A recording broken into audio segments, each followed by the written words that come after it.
Hello. No.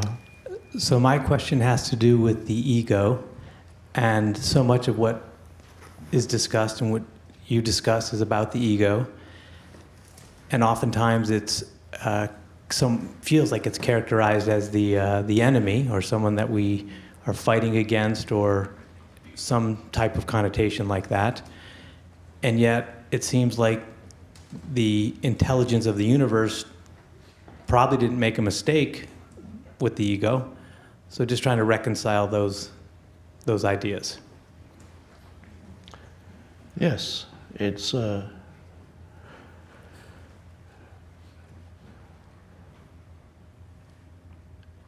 although from a certain perspective the ego may look quite insane, from a higher perspective it is no more than part of the evolutionary process of the species. It's a stage in the evolution, and as we are approaching the next stage in the evolution, we are beginning to see that the ego has completely outlived its usefulness, but it had its usefulness. And we are only now beginning to see that it is insane because we are approaching the next stage in human evolution. Before, nobody could see that the ego was insane, although except the very rare, the great masters. The Buddha already said it's an illusion.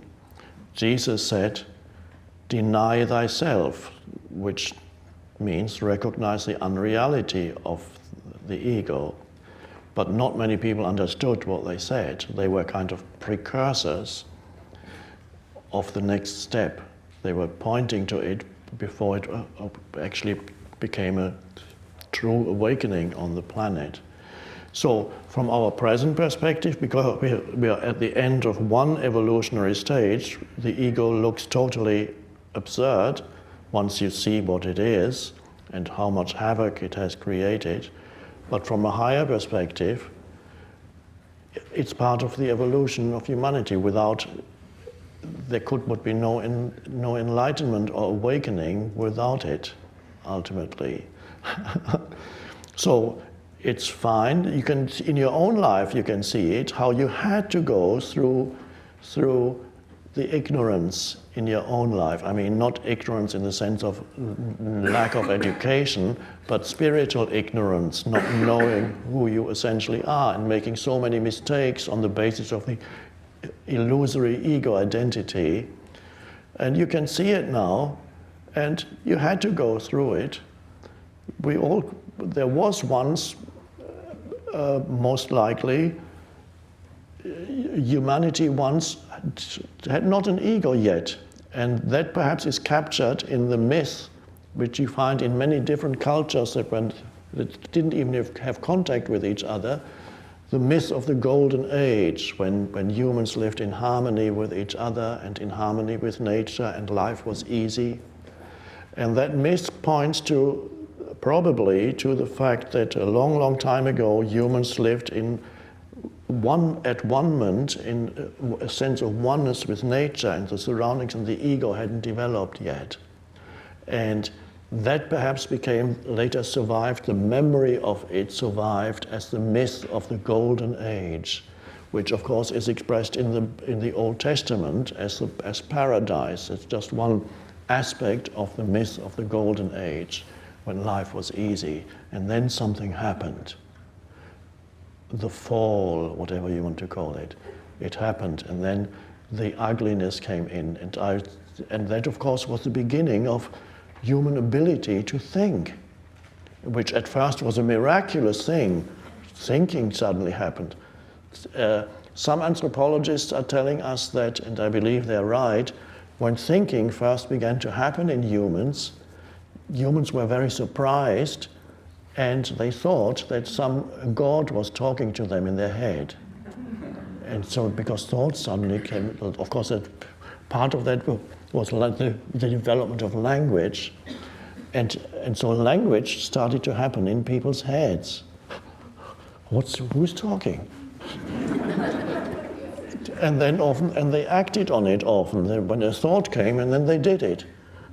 Kill this man. The enemy, the other tribe, they are the enemy. They're not human. That's what the voice is telling me.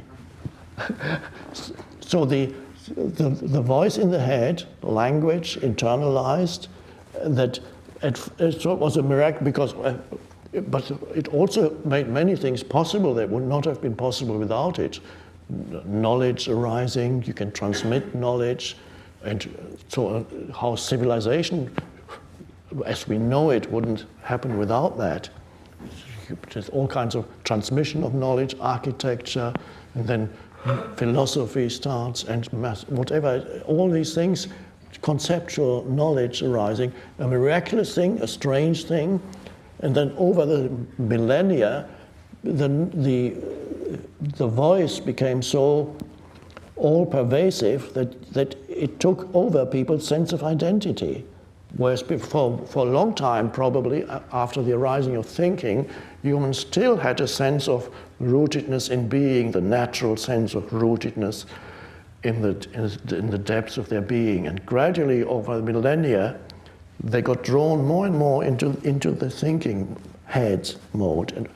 And then their whole sense of identity was no longer rooted in the depths of their being, but in the voice in the head. And that's how but it made many things possible. And now the next step in the evolution is a return to the pre-egoic state with the added dimension of consciously knowing your connectedness with the one.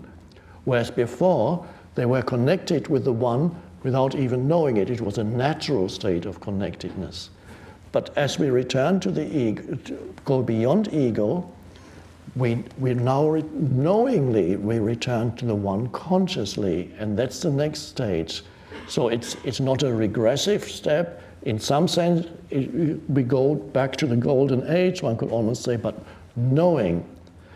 And that's expressed, of course, in the ancient parable of what in the Bible is called the prodigal son.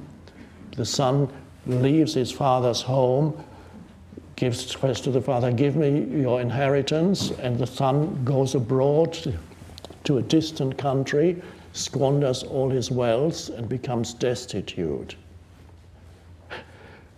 And then the message comes from the father sends a messenger, "Come back home, come back to me."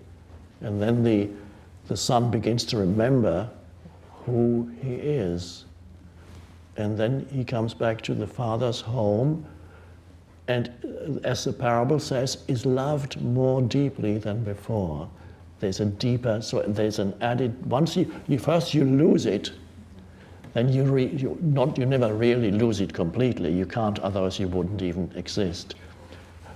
But you lose it, and then you return. When you return to it, there's a depth to it of knowing. And that's where we are destined to go. And so, once we realize that, we're actually grateful to the ego because it was a part of the journey. Yeah. Thank you very much.